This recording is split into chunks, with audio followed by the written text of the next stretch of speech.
try listing out the cases. Do it.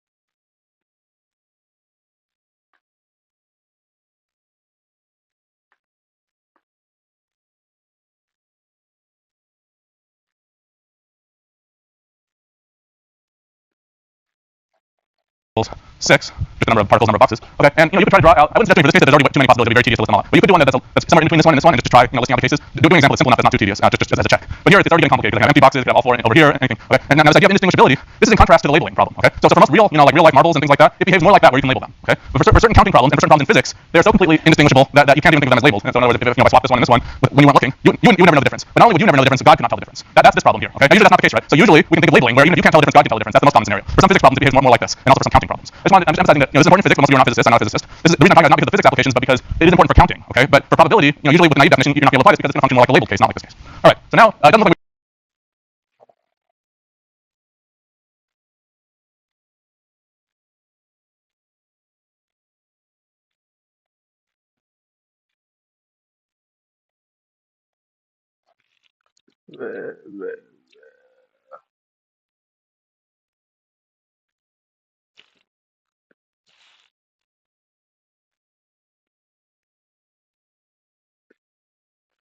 No, no, no, no, no, no, no.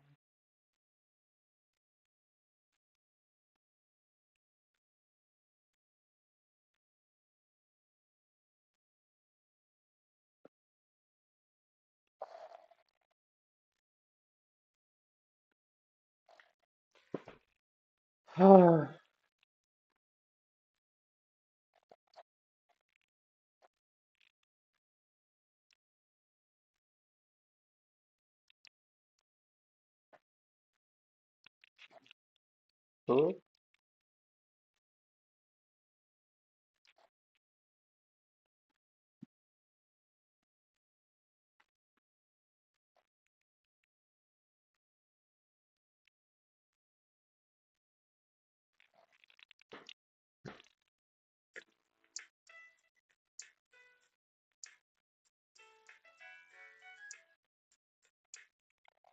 no, it's good. Hello.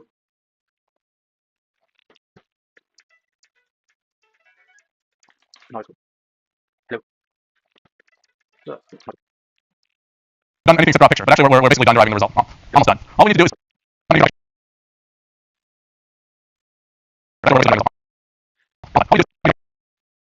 Oh, convert this. This picture will be kind of hard to type up. You need to draw this. Let's convert this into something simpler that you could actually, okay, write down easier. So I'm just going to make up a little code. This is a very simple code. I'm going to represent these dots by dots. So dot, dot, dot. And then I'm not going to draw these rectangles. I'm just going to draw separators. Okay. So I'm going to draw a vertical line segment to denote that I could not tell the difference. That's of trying to recognize pattern and structure. That is recognizing when two problems are equivalent, even if they sound different. Okay, so that's not a calculus thing. That's a thinking thing. You have to think hard. So the way to think about this problem, the best way to think about this problem is not actually think of it this way. It's to notice that this is equivalent to having indistinguishable particles, indistinguishable boxes. So I'll just say this is equivalent, and you can think through for yourself why is this the same thing. This is already giving you a hint as to why this is equivalent, but you should think about why this is true in general. So equivalently, how many ways are there to put k indistinguishable particles into n distinguishable boxes? So I'm thinking of these dots as indistinguishable particles. The boxes are distinguishable because this is box 1 and this is box 2. Okay, indistinguishable particles into n distinguishable boxes. Okay, and the answer is n plus k minus 1 choose k, but let's see why. So another piece of advice that I could have added there is draw a diagram and try some simple examples. I mentioned the simple examples, but I didn't mention draw a diagram. I'm just going to draw a picture that should make everything nice. So suppose we had, that was a really easy case where we only had 2 boxes. Okay, let's boldly do 4 boxes. I can do as many boxes as I have space for, so it's not any harder. Well, once you see the idea, it could be any number of boxes. Okay, but I'll draw a picture with 4 boxes. Suppose that this box has three particles, this box is empty, this box has 2 particles, and this box has 1 particle.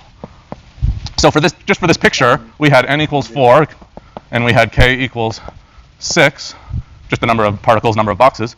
Okay, and you could try to draw out. I wouldn't suggest doing for this case that there's already too many possibilities. It'll be very tedious to list them all out. But you could do one that's somewhere in between this one, and just try listing out the cases.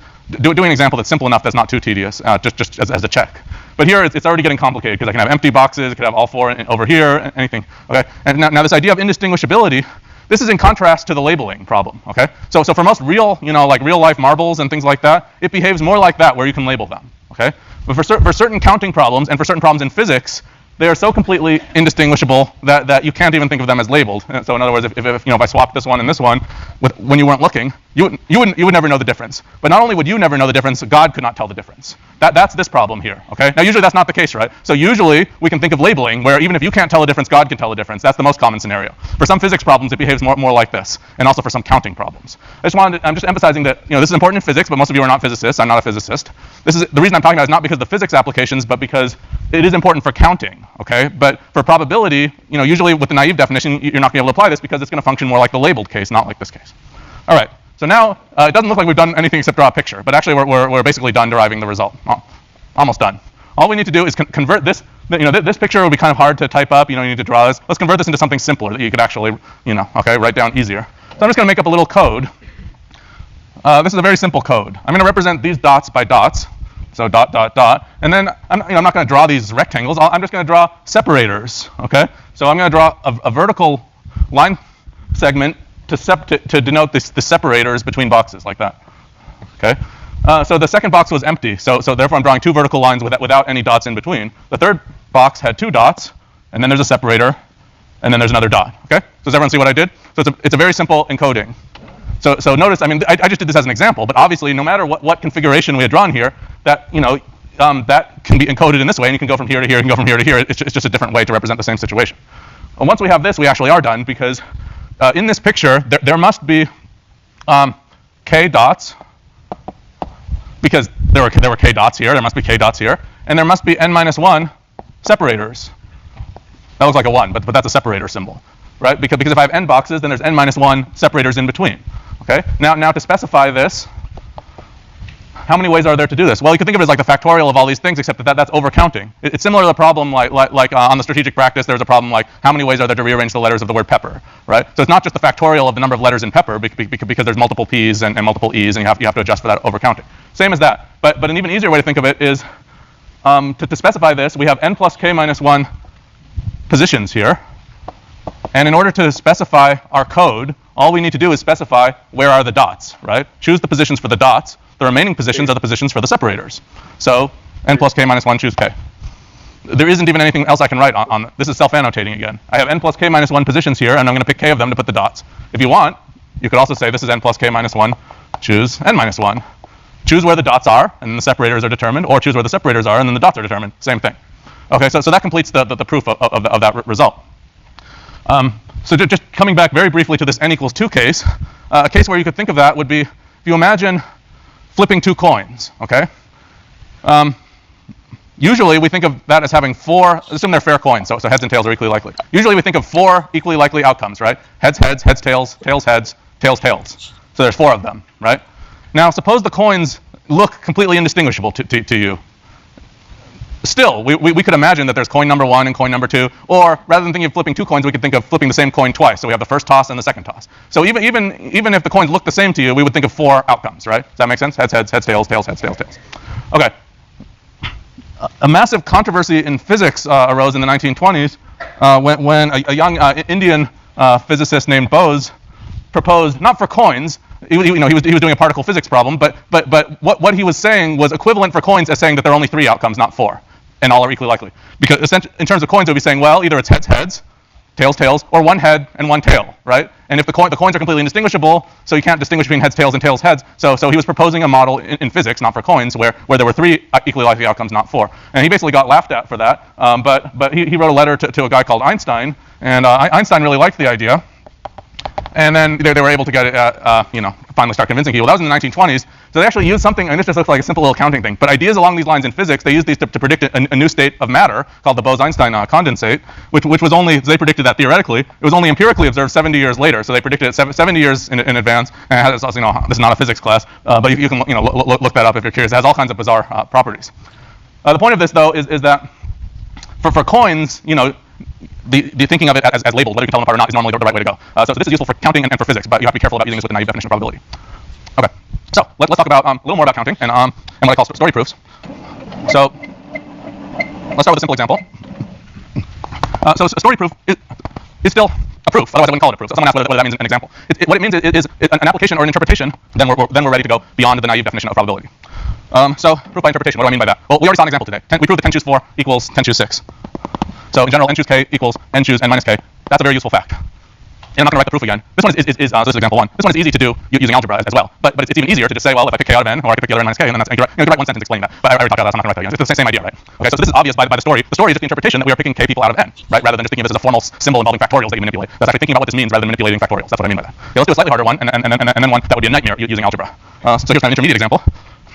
This is a very handy identity that n choose n minus 1 choose k minus 1 equals k times n choose k. So I didn't memorize. I've used this identity like many times in my life. Okay, but I don't like memorizing things, so I wrote this kind of slowly because I didn't remember it. I just derived it. Okay. Again, you can check this by algebra pretty easily. Okay, but that's not going to help you remember it or understand it. That's just like, you know, you could write out the algebra and it just look like a curiosity. Oh, it cancels out. And it doesn't give you any intuition for why that's true. Okay, so the story proof for this would be to imagine that we're going to pick k people out of n. Of course, you know, it doesn't have to be people. I mean, whatever example you want, but the point is you're not losing any generality. You're not saying 3 people or something. It's still general interpretation. It doesn't matter that I said it's people. Pick k people out of n, with one of them designated as, you know, as the president, say, or whatever you want to call the title. That is, you have a committee and there's a chair of a committee or president or whatever. Okay, president of the club. So I don't know how many ways are there to do that. Well, there's 2 different approaches I could take. Either I could first select who's in the club, right? There are k people in my club. There are n people in the population. There are k people in my club. So I could pick who's in the club and choose k, and then one of those k must be elected as president. So I multiply by k, multiplication rule, right? Choose who's in the club and choose the president. That's this. But I could also just say first choose the president, okay? And then once I have the president, then I need k minus 1 more people in my club, and those could be any of the remaining n minus 1. So again, multiplication rule. Those are the same thing. That's a proof. You know, that's a completely rigorous mathematical proof, but it also gives you some interpretation. Okay? So that's the kind of thing that I mean. That we're counting the same thing in 2 different ways. So if both ways are correct, they must agree, right? You know, so that's the idea. So count the same thing in 2 ways. Okay, and one more example. That will be useful several times in this course. It's a handy identity. Suppose we had m plus n choose k. Okay, and I want to write this as a sum. Usually go the other way around. We're going to see a sum that looks like this, and we want to, so we're going to sum j equals 0 to k of m choose j, n choose k minus j. So suppose we have this sum, and we want to prove that this sum just collapses just to this one binomial coefficient. This is a famous identity in math called Vandermon's identity. It comes up actually a lot in different areas of math, and especially in probability, but also comes up outside of probability. So if you try to derive this one using algebra, it's pretty horrible, right? I mean, you write all this in terms of factorials, you can try to cancel stuff. You still have to deal with this sum. You know, you can try to apply binomial theorem. You know, you can do a lot of stuff, but you know, it's not easy at all. Okay. So let's prove this using a story. Well, again, it's very helpful that this is self-annotating. Like, you know, you don't have to be that smart to think of, well, this says m plus n choose k. So I'm going to think about picking k people out of m plus n. That's what it says to do, right? So that's what I'm going to do. I'm going to pick k out of m plus n. That's the story. Okay. Now I have to say, well, of course, you know, clearly that's this, but how does that relate to the sum here? How does that relate to picking k out of m plus n? Well, m plus n is kind of self-annotating also. It means I have an m and I have an n and I added them together, right? So I'm imagining 2 groups, a group of size m and a group of size n, and together it's m plus n. So that seems like a pretty natural thing to do, right? And that's what m plus n means. So we have a group of m. Here's m people. I'm not going to try to draw stick figures or anything, but you know, these dots represent people, not indistinguishable particles. So you should think of these people as labeled. If you want, you can call this person 1, 2, 3. So 1 through m are in this group, and then n, you know, maybe m is 3 and n is 5. Here's n people. Okay, so maybe I'll number these 1 through 3, and these ones are 4, 5, 6, 7, 8, or however you want to label them. Okay, now I need to select k people from total from these 2 groups. So you know, maybe I picked. I'll just circle the ones I picked. Maybe I picked this one, this one, this one. I picked 4 of them, for example. Well, let's pick 5 of them. There. Okay. So how many ways are there to do that? Well, obviously I need to pick some number of people from this group and some number from this group, such that the total is k. Right. So suppose that I picked j from here, pick j, and suppose I picked, well, so in this case j is 2. I picked 2 from this group, and I don't know why the projector is going on. I picked j from this group. J is 2 in this example. Now, if I need 5 total and I pick 2 from here, there must be 3 from here, obviously, right? So this is just k minus j from over here. If there's j here, there must be k minus j here. How many ways are there to pick j here, k minus j here? Well, it's just this, right? That's the multiplication rule. Then we add those up. We're not double counting anything. We're just adding up disjoint cases, so we just add them up, and that's that. And you know, that's the proof. That's it. Okay. So that, you know, just writing up a few sentences about that in words. That you know, that's a proof, and it's a lot better to do it that way than to try to do that using algebra. Okay. All right. So last thing for today is to start, just very briefly, start on the non-naive definition of probability, and then obviously we'll continue after the rest of the semester. But I just want to get the basic structure in place. So here's the general definition of probability. Up until now, we were assuming equally likely outcomes, right? And we want to go beyond that. We don't want to assume everything's equally likely, and we don't want to assume there are only finitely many possible outcomes. We want to go beyond that. Okay. So this is the non-naive definition. For the non-naive definition, we need the notion of a probability space. And I already introduced the concept of a sample space. So a probability space consists of 2 ingredients, which I'll call S and P. And I just have to tell you what S and P are and what rules they obey. Okay. So S, same notation we used before. S is a sample space. Remember, that's just the set of all possible outcomes of some experiment, and we're interpret the word experiment very broadly. So S is a sample space. I already talked about what that means. Up until now, we had to assume that this was finite and that all of the outcomes were equally likely. And now we're going to go way, way beyond that and not have to assume that anymore. So P is a function. Okay, but it's not the kind of function that you usually see like f of x equals x squared. The domain of P is all subsets of S. So P, so P is a function. It's a mapping that takes as an input, it takes an event. Remember we talked before, and there's also a handout that you should look at if you haven't already. An event is a subset of S. So the function P is a function which takes an event, any event, A, I'll just call it A, an event A, which is a subset of S as input. So an event is a subset of S, that's a subset symbol, input, and gives P of A which is a number between 0 and 1, because we want probabilities just by convention. Standard convention is that we want probabilities to be numbers between 0 and 1. So the input is an event, the output is a number between 0 and 1. So that's the output. Now, the only thing left is I have to tell you what axioms does this have to satisfy. In other words, what properties do we need P to satisfy, aside from the fact that it's between 0 and 1. Okay? So you might think that probability is a very complicated thing, all this like understanding uncertainty is a very complicated thing, but actually we only need two axioms, two rules. So such that rule number one, the probability of the empty set equals 0, and the probability of the full space equals 1. And you might say I cheated by including two things in one. Actually, you can try to simplify the axioms and derive, and you could try to derive this, but I'm not trying to make it completely minimal. I like to write it this way because these are the two extremes. The probability of the empty set equals 0. That makes sense intuitively. We say that an event occurs if, so our setup is, we have this, Venn diagrams are useful here. S is like the universe, all possible outcomes, and we get one specific, let's say this is A, is this oval, and let's suppose that S0, that's a lowercase s, but I did it big so it's visible. That lowercase s0 is an example of an outcome. So our picture is before we do the experiment, we just have this general sample space. After we do the experiment, then we get to observe the outcome, and so suppose that the actual outcome of the experiment was S sub 0. Now, if that actual outcome is an element of A, then we say that A occurred. And if this S0 is outside of A, we say it doesn't occur. All right. Now, what would it mean for the empty set 0 is outside of A, then we have the outcome. Now, Venn diagram P of A, input, A, any event, any event, A, I'll just call it A, an event A, which is a subset of S as input. So an event is a subset of S, that's the subset symbol, input, and gives P of A, which is a number between 0 and 1, because we want probabilities just by convention. Standard convention is that we want probabilities to be numbers between 0 and 1. So the input is an event, the output is a number between 0 and 1. So that's the output. Now, the only thing left is I have to tell you what axioms does this have to satisfy. In other words, what properties do we need P to satisfy, aside from the fact that it's between 0 and 1. Okay? So you might think that probability is a very complicated thing, all this like understanding uncertainty is a very complicated thing, but actually we only need two axioms, two rules. So such that rule number one, the probability of the empty set equals 0, and the probability of the full space equals 1. And you might say I cheated by including two things in one. Actually, you can try to simplify the axioms and derive, and you could try to derive this, but I'm not trying to make this completely minimal. I like to write it this way because these are the two extremes. The probability of the empty set equals 0. That makes sense intuitively. What would it mean for the empty set to occur? We say that an event occurs if so our setup is we have this Venn diagrams are useful here. S is like the universe, all possible outcomes, and we get one specific. Let's say this is A, is this oval, and let's suppose that S0, that's a lowercase s, but I did it big so it's visible. That lowercase s0 is an example of an outcome. So our picture is before we do the experiment, we just have this general sample space. After we do the experiment, then we get to observe the outcome, and so suppose that the actual outcome of the experiment was S sub 0.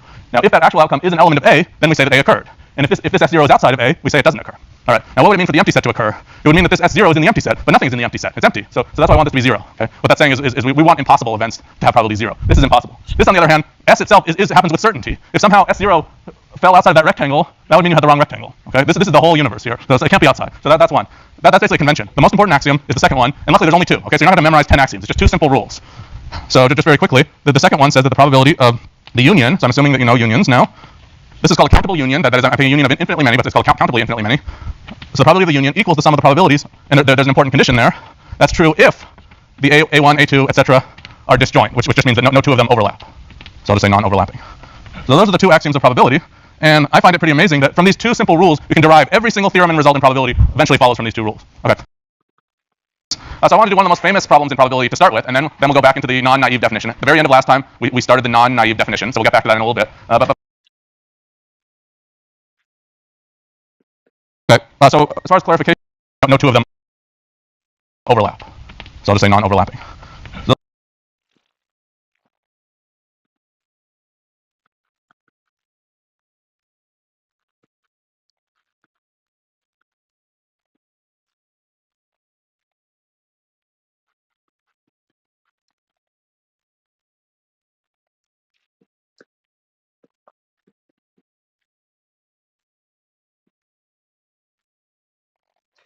Now lecture 3, my friend. Oh,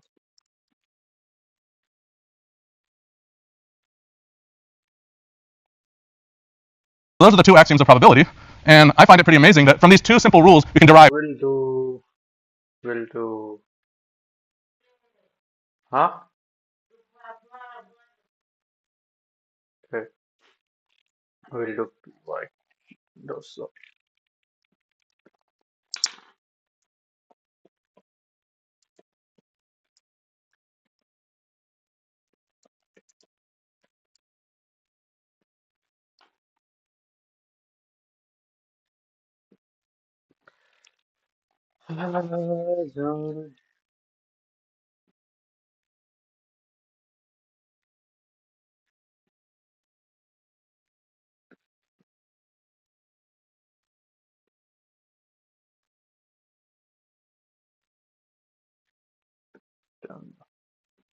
So I want to do one of the most famous problems in probability to start with, and then we'll go back into the non-naive definition. At the very end of last time, we started the non-naive definition, so we'll get back to that in a little bit. But first, this is a problem that everyone who studies probability should be familiar with. That's called the birthday problem.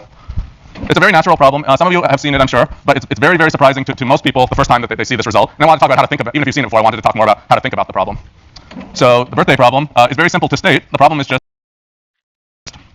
you have a group of people at a party or something, and you want to know how likely is it that two people have the same birthday. Maybe three people have the same birthday. Maybe there's several pairs that have the same birthday. But how likely is it that you can find at least one pair of people who share the same birthday? Because of course, if it's a large party, then no one would be surprised. But if it's a small number of people, most people would think that that's a pretty big coincidence, right? Okay, so we want to know. For example, we might want to ask, how many people do you need in order to have at least a 50-50 chance that two people have the same birthday? We want to answer questions like that. Okay, so that's called the birthday problem. So just to state it in general, let's say we have k people, and we want to find the probability that two have the same birthday.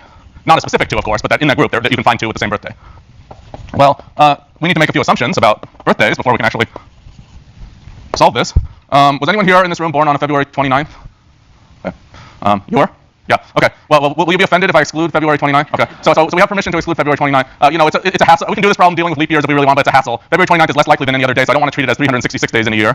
But we want to use 365. It's not going to make that much of a difference. It's pretty rare. We have a large enough class. At this point, you know how to compute the probability that at least one person in this room has February 29th. Well, now we know the probability is 1, but before that we didn't know. You can compute that probability if you know how many people are here. It's a large class. Okay. Well, anyway, but I got permission to exclude February 29th, so we're going to assume there's 365 days in a year, just for simplicity, and we're going to assume that the other 365 days are equally likely. So, I mean, that seems like a plausible assumption. It sounds plausible to assume the other 365 days are equally likely. That's an empirical question, not a mathematical question. Is that true or not? If you look at data on this, it's actually not exactly true. There are seasonal effects, which kind of strangely differ in different countries have different seasonal effects. There are more babies born 9 months after a holiday, and you can try to figure out why. Not a huge difference, but there are some small differences. But anyway, we're going to assume they're equally likely, okay? And we're also going to assume independence. Later, we're going to talk more about the formal definition of independence. I'm going to say independence of births. Later, we'll talk more about the formal definition of independence, but right now I just mean that in an intuitive sense. Like, for example, if we knew that in this group of k people, if we knew that we had twins, then that's going to change things, right? We assume that one person's birthday has no effect on anyone else's birthday. So using the word independent kind of in an intuitive way here. Okay, those are our assumptions. And now we want to find the probability. Well, a lot of the challenge of this course is just recognizing pattern and structure, right? And this problem, sounds like something we haven't done, but it should start reminding you of some of the homework stuff, right? That the courses, the robberies, this is pretty similar to the robberies problem, just a different application, different setting, but it has a similar structure. So therefore, you're all kind of experts at this kind of problem now, and I can do it pretty quickly. Okay, so first of all, if k is greater than 365, then the probability is 1. So to visualize that, we can think of this as like a balls in boxes kind of thing. But like, remember I was talking last time about labeling? We should think of these people as labeled from 1 to k. We're not going to treat people as indistinguishable particles, right? That they're people, they have individuality. Okay. So if I want to draw a picture, I'm going to draw 365 boxes, but I'll put a dot dot dot, so I don't actually have to draw 365 boxes. This is the January 1st box or bucket. You have to draw 300. Or you're all in current setting, but kind of in an intuitive day has no independence. Later, we're going to talk more about the formal definition of independence. I'm going to say independence of births. Later, we'll talk more about the formal definition of independence, but right now I just mean that in an intuitive sense. Like, for example, if we knew that in this group of k people, if we knew that we had twins, then that's going to change things, right? We assume that one person's birthday has no effect on anyone else's birthday. So using the word independent kind of in an intuitive way here. Okay, those are our assumptions. And now we want to find the probability. Well, a lot of the challenge of this course is just recognizing pattern and structure, right? And this problem, sounds like something we haven't done, but it should start reminding you of some of the homework stuff, right? That the courses, the robberies, this is pretty similar to the robberies problem, just a different application, different setting, but it has a similar structure. So therefore, you're all. Where is this question, my friend?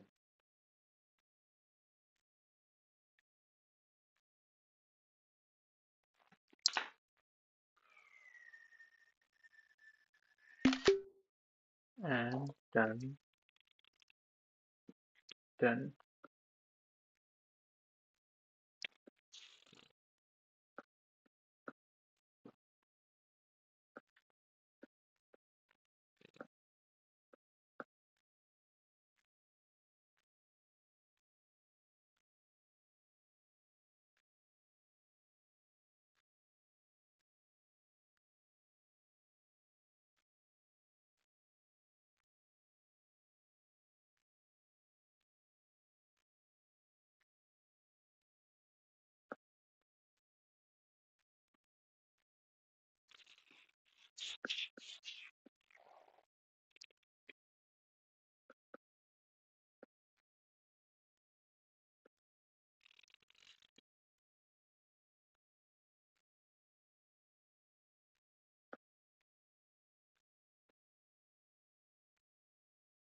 Where is thread?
Kind of experts at this kind of problem.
Hmm.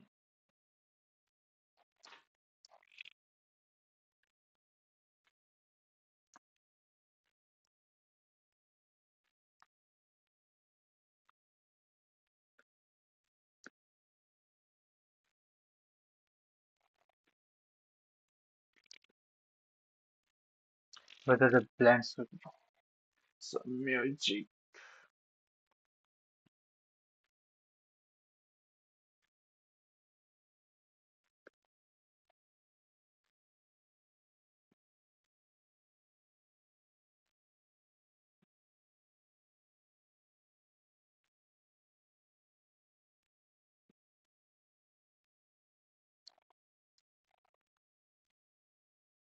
Music, music, music.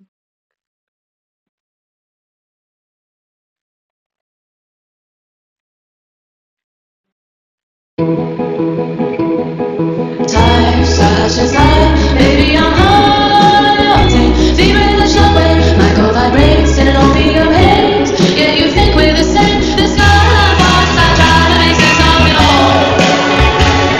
I thought I uncovered your secrets, but turns out that there's more. You adored me before. Oh my good-looking boy.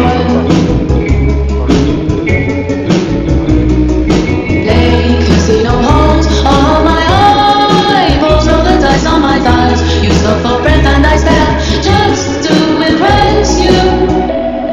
The sky falls, I try to make sense of it all. I thought I uncovered your secrets, but turns out that there's more. You adored me before. Oh my good-looking boy, my good-looking boy, my good-looking boy. My good-looking boy, oh my good-looking boy. Where is Felicia? You're not who you are to anyone, to anyone. You're not who you are to anyone, to anyone these days. I'm not who I am to anyone, don't know me at all. I'm not who I am to anyone these days, I know. Like this girl, they won't start it, I make sense of it all. Like I went they won't your secrets, but turns out that there's more, there's more, there's more. You adored me before. Oh my good-looking boy. 6 possible outcome. 6 for right. Trickle Lozano. Total outcome.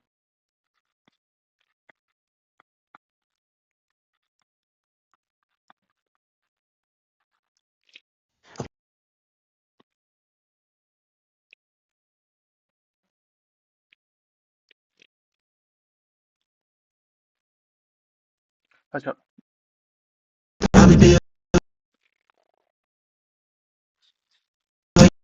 purity age. Time, but who knows? Chances I'll step out of line, but who knows? Lately you set up in my mind, yeah girl you, and I like that. Lately I've been thinking that perhaps I am a coward, hiding in a disguise of a never giving flower, incompetent steward of all love that makes me power. Yesterday was feeling so good, now it's gone. Feel like that always if I could, is that wrong? Tell me about the city you're from, is it hot, does it snow there?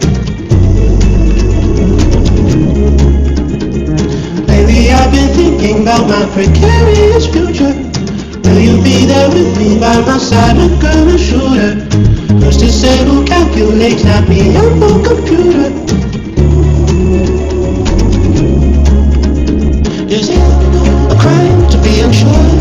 Time to find it, it's sustainable. You could, you can't, enjoy mine. It might be too good for me, unattainable.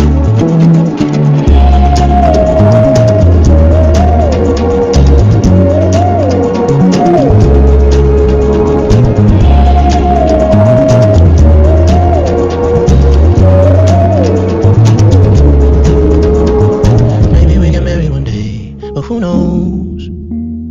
Think I'll take that thought to the grave, but who knows? I know that I love you always, yeah girl you, and I'd like that.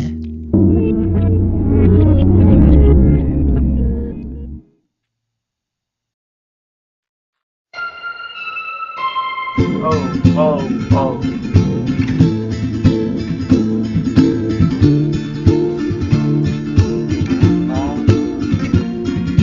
I still remember, 3rd of December, me in your sweater. You said it looked better on me than it did you.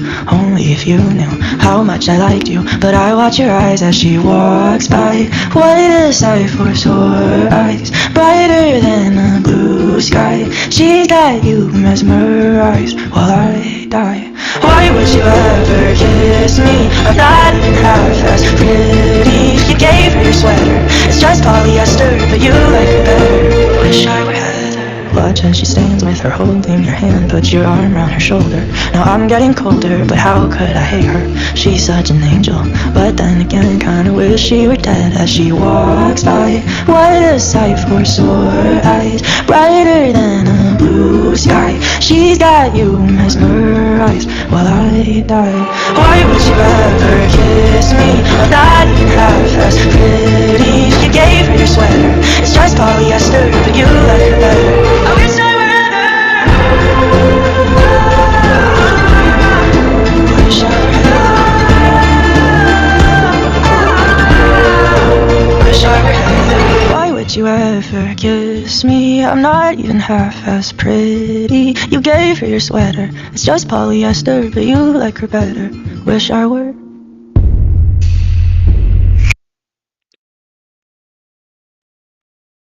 Wait. We'll match this.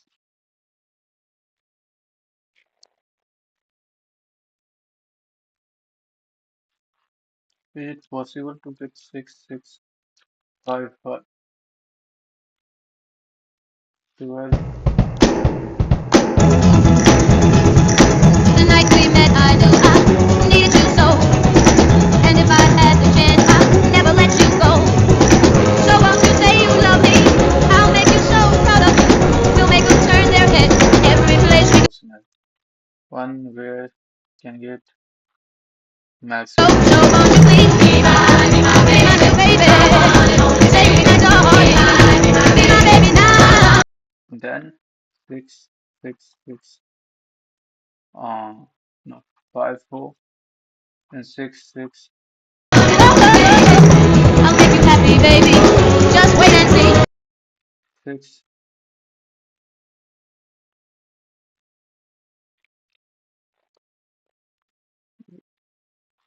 5 5. Oh, what? For every tip you give me, I'll give you 3. Oh, since the day I saw.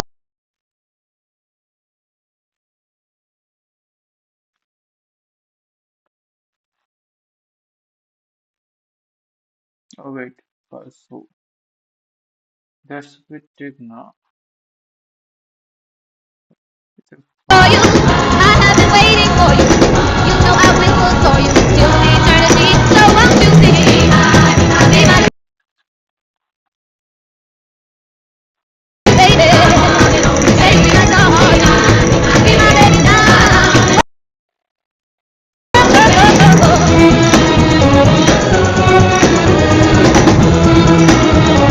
So come on and be my new baby. Say be my darling, be my baby now.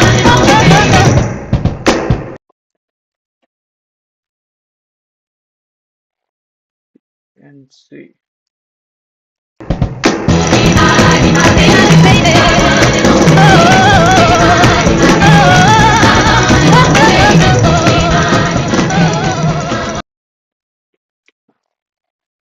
Hmm.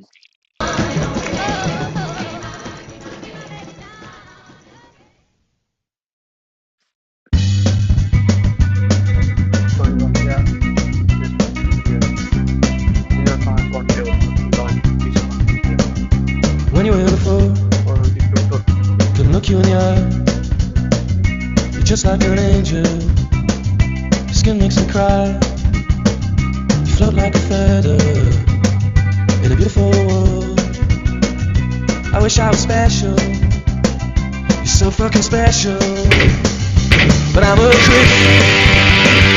I'm a widow. What the hell am I still here? I don't belong here. It's okay for me. I wanna have control. I want a perfect body. I want a perfect soul. I want you to notice when I'm not around. You're so fucking special. I wish I was special, but I'm a creep. I'm a widow. What the hell am I doing here? I don't belong here.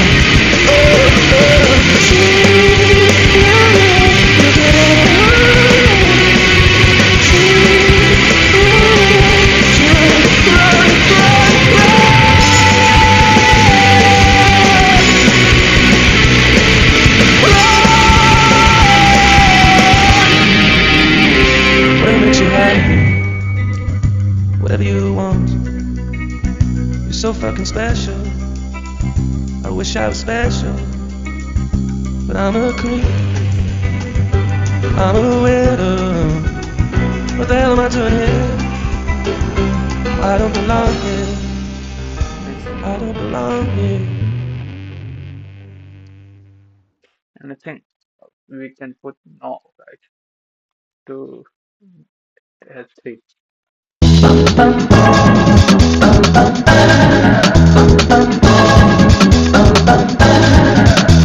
She asked me how to be funny, but that's not something you can teach.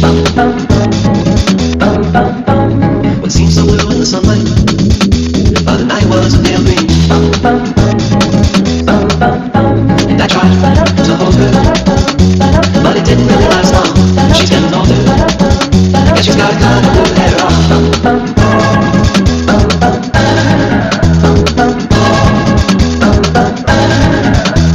She asked me if she was pretty. Well, it's clear that the girl's a fraud. There's really no way of winning if in their eyes you'll always be a dumb bum. And she cried over nothing, so there was nothing I could do to stop her from cutting her beautiful blue hair off.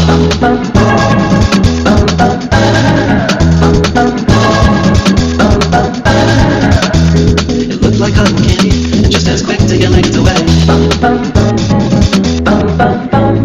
Last I heard she was living with a boy who acts his age. And I guess I'll just miss her, even though she isn't even really gone. Things are just different ever since she cut her blue hair off.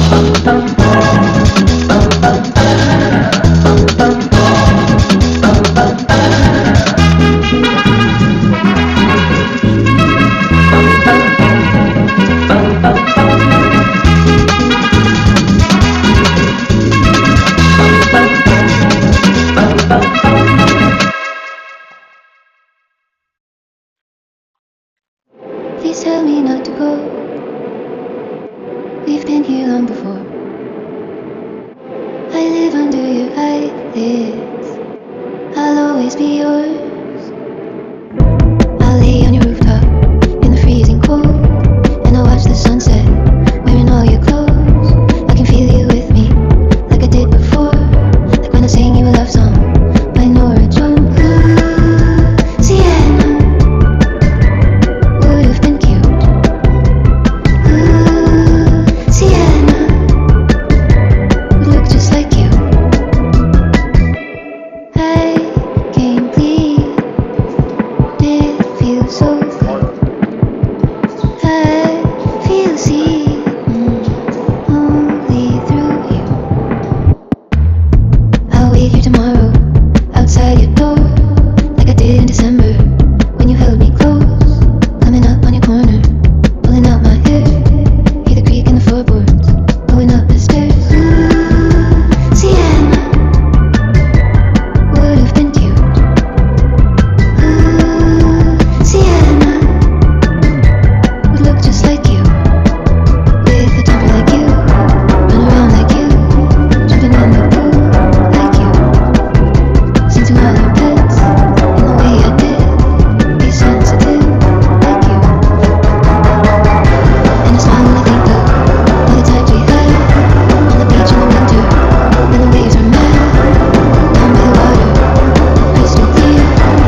I see the rain fall upon the funeral mourners, parading in the wake of sad relations as their shoes fill up with water. Maybe I'm too young to keep good love from going on, but tonight you're on my mind, so you never know. Broken down and hungry for your love, with no way to feed it. Well, you my child, you know how much I need it. Too young to hold on, and too old to just break free and run. Sometimes a man gets carried away, he feels like should be heaven is fun. The man's too blind to see the damage he's done. Sometimes a man must wait to find a really he has no one. So I wait for you, and I'll burn. Will I ever see your sweet return? Oh, will I ever learn? Oh, lover, should have gone over. 'Cause it's not too late.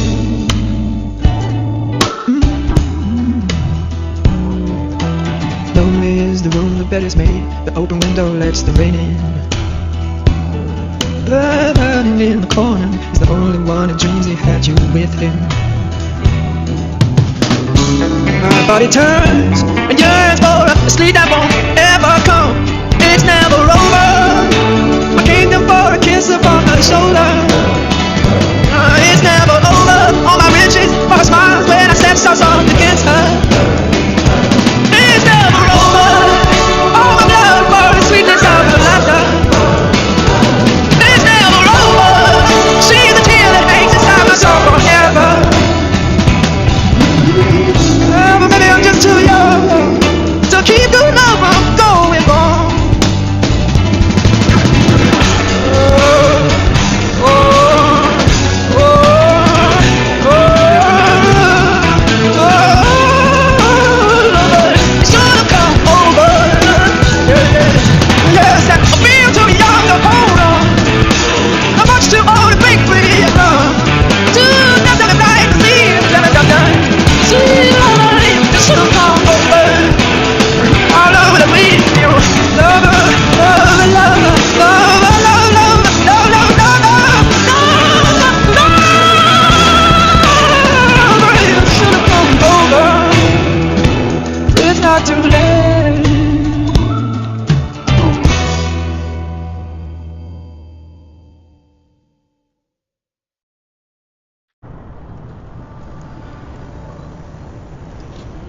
What? I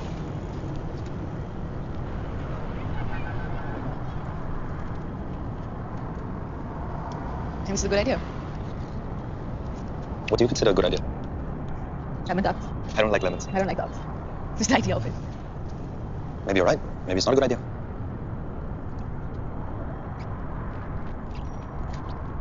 Just don't think that song is ridiculous.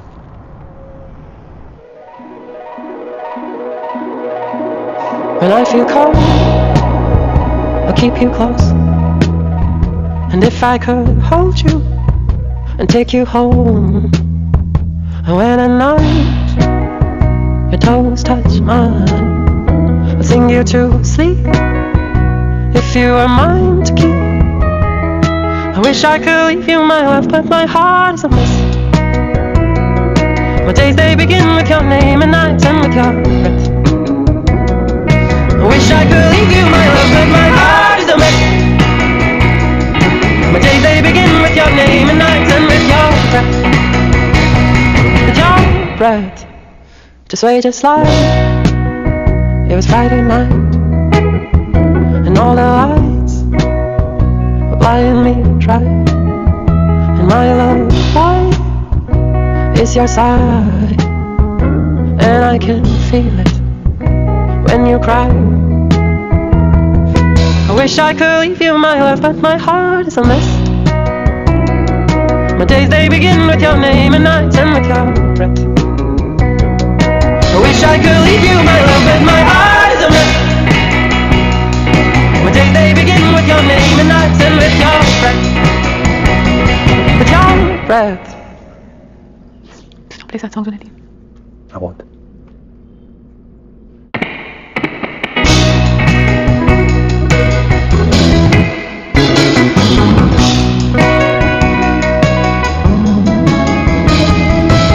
wish I could leave you my love, but my heart is a mess. My days they begin with your name and nights end with your breath. I wish I could leave you my love, but my heart is a mess. My days they begin with your name and nights end with your breath. With your breath. When I feel cold, keep you warm. And if I could hold you, take you home. And if I could hold you, take you home.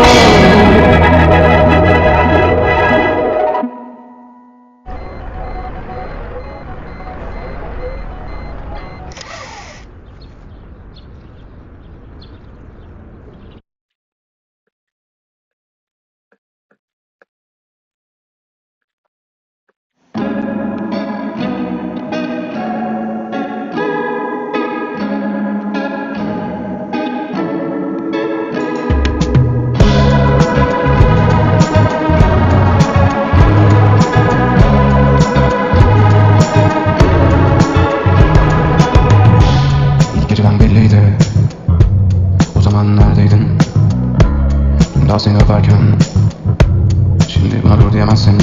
Sözlerin, gözlerin, ellerin yalnız benim için. Düşlerim, gülüşlerim, hayallerim yalnız senin için. Seni bulamamışken ben kayboluyorum. Şimdi gökyüzünde kendimi ellerinle dans ederken buluyorum. Al beni yanına sevgile, seni bana geri ver sevgile. Ne olur geri dön sevgilim. Seni bana geri ver sevgilim.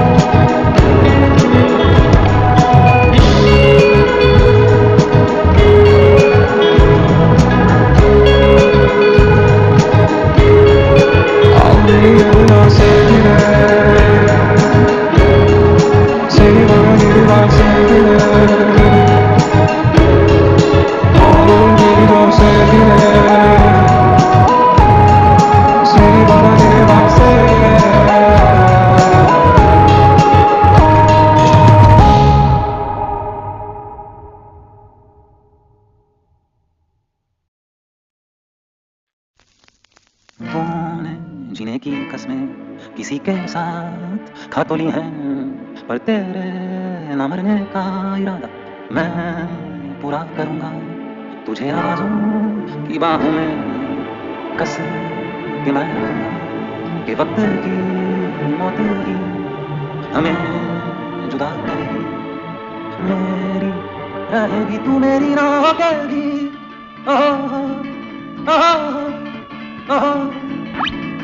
तूफान बन के जो आओगी, मुस्कुराते ही पाओगी।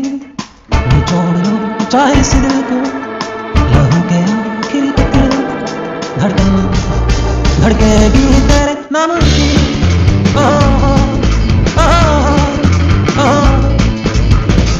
तो शाम हजारों रही बसन मदर दिल भी, तेरी कहानी में ना सही किस्सा कोई मेरे नाम का।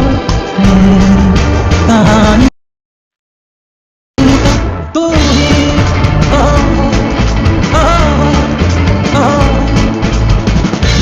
मैं पागल तू, आज मैं पागल तू, जिसमें मैं हूँ है तू मुझे। मैं तुझसे ही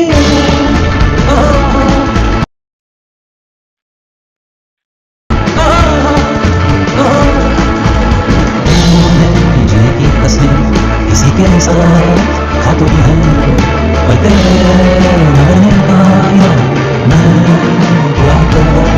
तुझे आवाज़ों की बाहों में कस के मैं रखूँगा। वक्त की मौत भी हमें जुदा करेगी। रहेगी तू मेरी ना होगी।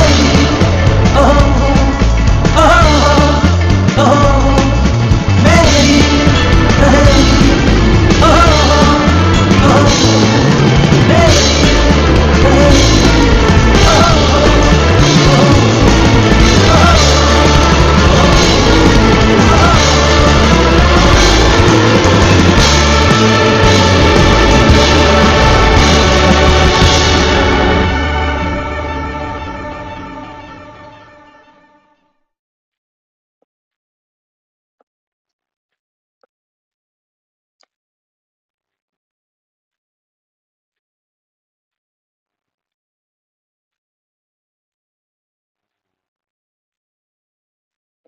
What they say.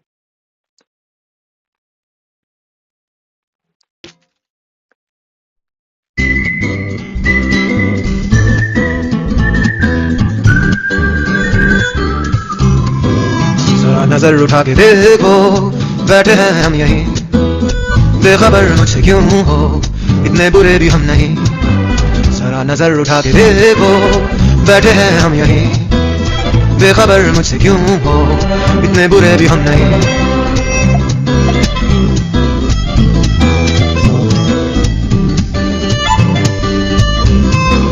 जमाने की बातों में उलझो ना है ये आसान जानना खुद से जो अगर तुम पूछो है हम तुम्हारे के नहीं तेरी आंखों का जादू पूरी दुनिया पे है दुनिया की इस भीड़ में सबसे पीछे हम खड़े सबसे पीछे हम खड़े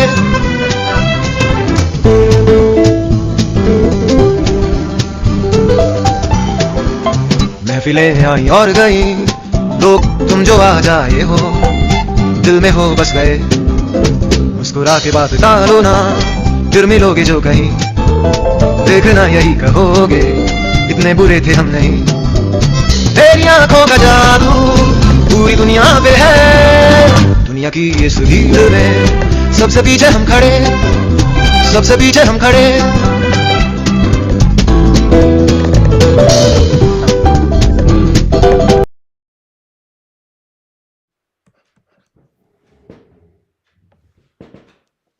Where the hell?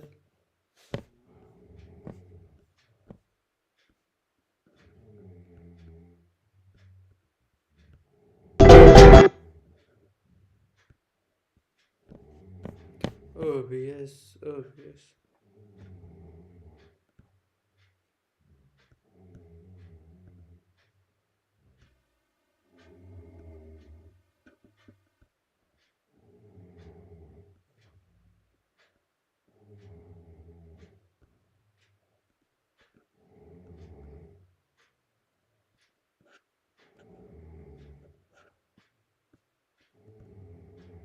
Wait.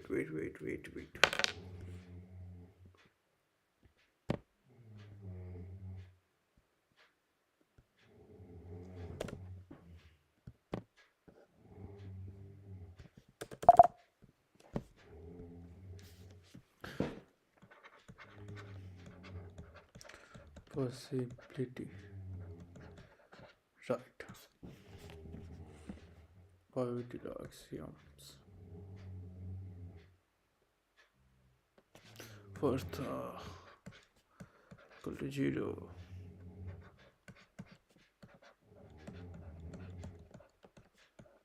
Second, what was second?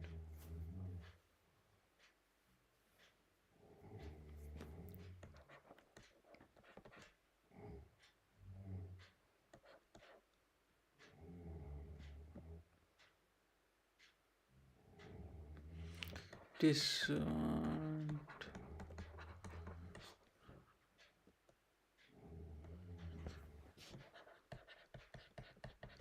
PV, right? Something like that. I don't know. Example: discrete, continuous,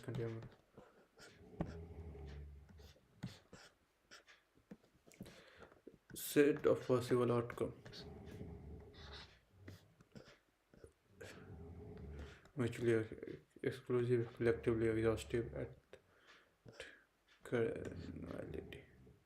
Granularity. What this is? Hey Siri. Hey Siri.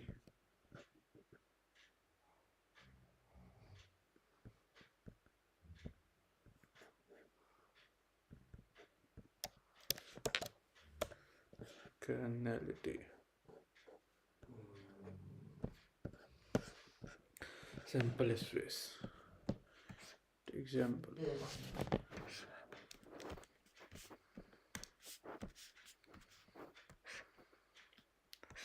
Radical tetrahedral die.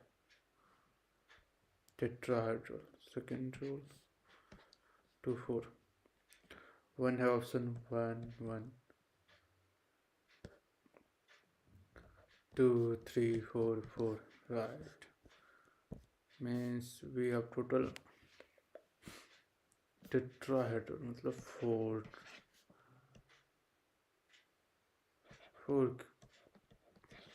power n. Right. 16 possible values. Sample secondary x, y, such that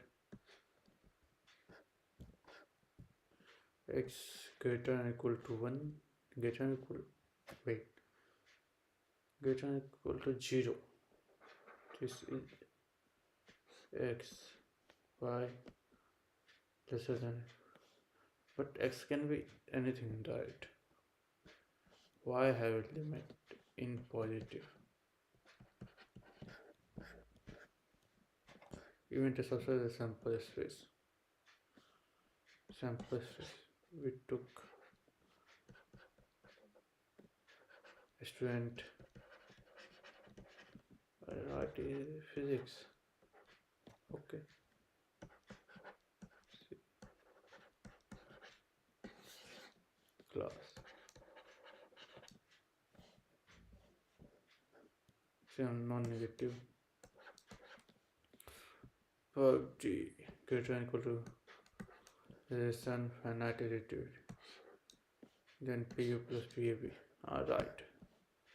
Some simple consequence.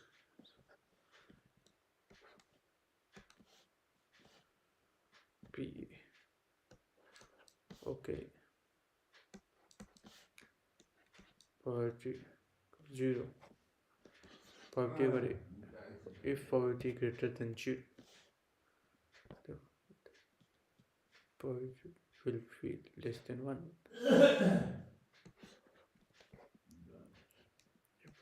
One, right, kitchen, PS1. We will add poverty. Some simple consequence of the example. CM greater than P greater than 1. P equal to 1.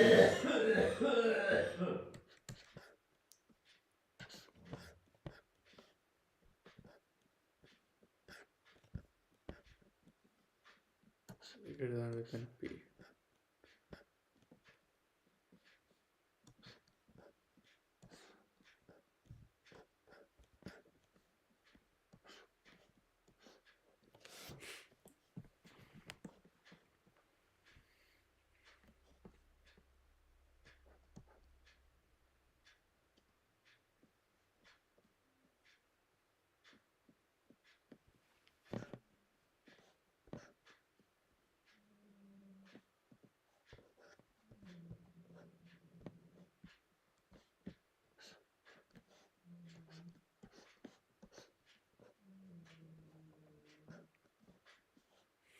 P A P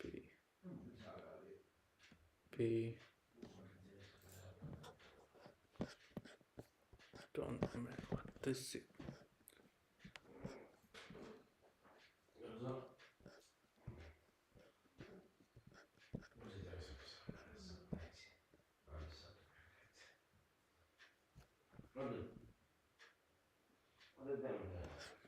We have to take action.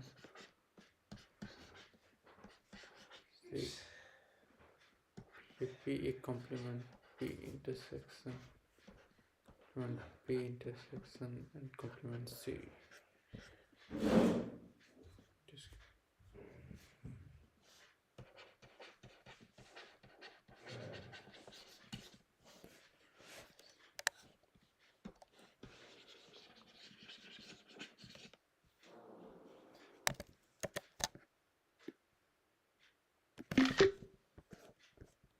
great.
S equal to 1 to 3 S states.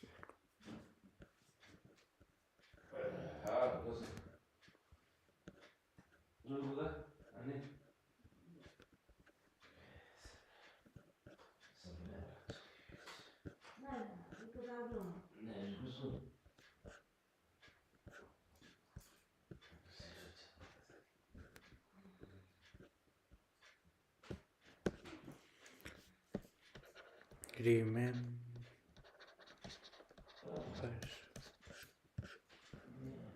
Let's create infinite example. 16%.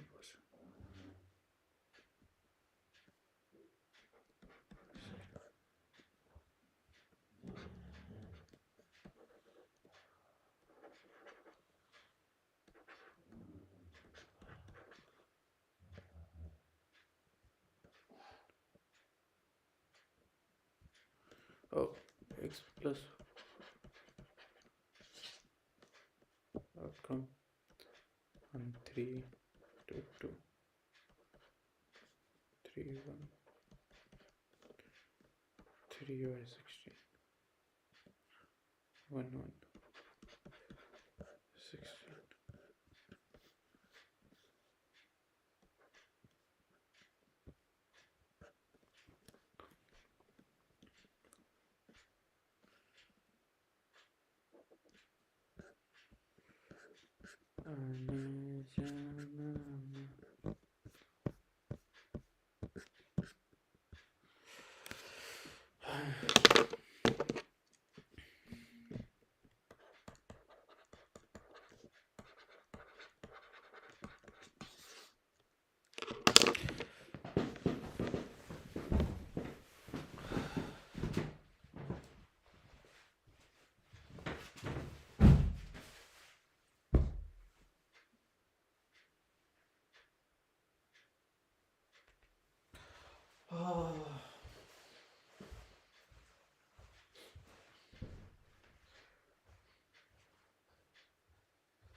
Wait.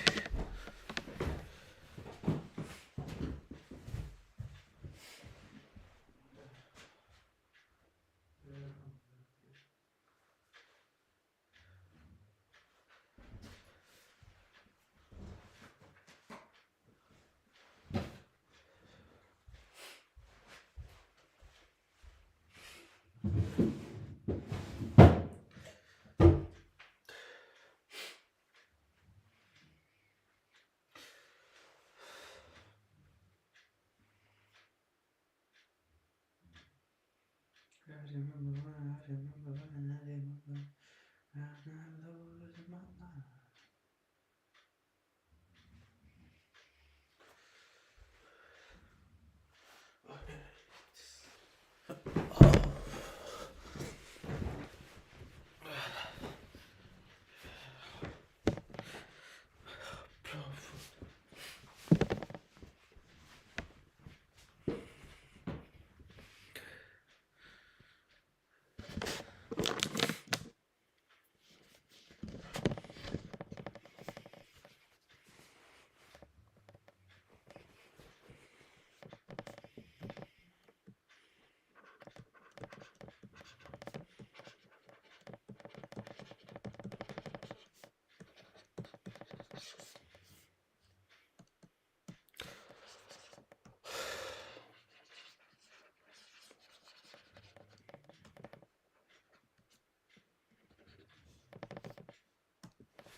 When you look things up again, they will still make sense. It's not a plug and chug kind of class where you're given a list of formulas, you're given numbers, and you plug in flipping a coin, or it could be rolling a die, or it could be doing something in a card game.